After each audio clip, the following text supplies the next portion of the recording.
పోతే పోనీలేనన్నా. అయ్యో డాడీ ఈరోజు మమ్మీనే ఫుడ్ చేసేది. మమ్మీనా? మమ్మీ ఫుడ్ చేస్తే మనకు మోషన్సే. అయితే ఇప్పుడు ఎలా డాడీ? ఐడియా. ధర్ని బయట పోద్దాం రా, తినేసొద్దాం. హోటల్ కి ఎందుకులే ప్రెషర్, నేను చేస్తున్నా. వద్దు. ఎందుకు? అదే ధర్ని, నిన్ను కష్టపెట్టడం నాకు ఇష్టం లేదు. పర్లేదులే ప్రెషర్, నేను చేస్తా. డాడీ ఇప్పుడు ఎలా? ధర్ని జొమాటోలో ఆఫర్ ఉంది, పెట్టేదా? ఇప్పుడు నేను చేస్తే తిన్నారా తిన్నారా ఒక మాట చెప్పండి.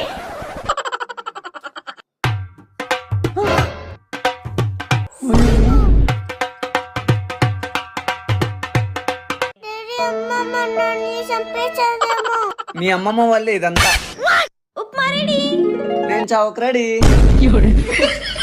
ఉప్మా అంటారు, ఉప్పు లేదు కారం లేదు, ఎట్లా నేను తినొచ్చేది.